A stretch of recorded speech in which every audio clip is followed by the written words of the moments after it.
Here in Brampton is the Region Appeals headquarters. The building's future is as uncertain as all the entities the staff inside oversee. Experts I spoke with said the task of dissolving this local level of government is a huge one. On the streets of Brampton, news of the split was welcomed by many we spoke with. I think they've grown, quite independent of the region, and I think it probably is going to work out well. It's a good idea in Mississauga.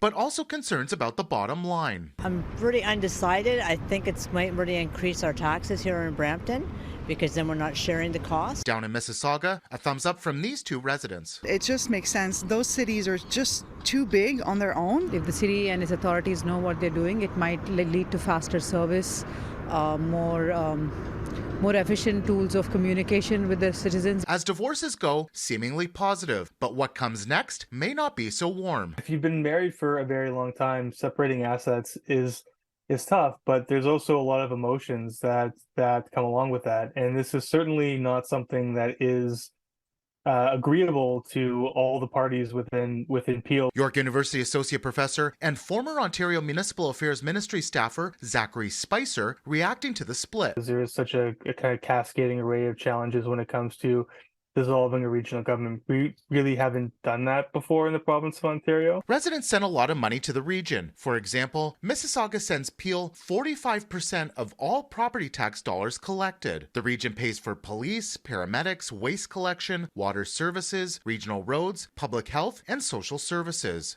Not only does each city need to figure out how to deliver those services, Spicer says it will likely mean shaking up how each city is governed too. I don't think any of the lower tier municipalities would be worse off financially, but I don't expect any of them to find a massive financial windfall from this. Despite the challenges, he says there could be positives. I think that provides a little bit more freedom to sort of create policy differentiation between the different municipalities within the region. Marvin Ryder at McMaster University headed up the transition board when Hamilton amalgamated more than 20 years ago. He knows firsthand what's coming. We were just trying to come up with the fairest answer for everyone, knowing that we couldn't make everyone happy. He offered this advice to all from his own experience. The first thing you have to make sure is that it's absolutely seamless to the residents. In other words, on January 2nd, if there's a snowfall, the streets get plowed, the garbage gets picked up. My second tip or a piece of advice was we used our own staff.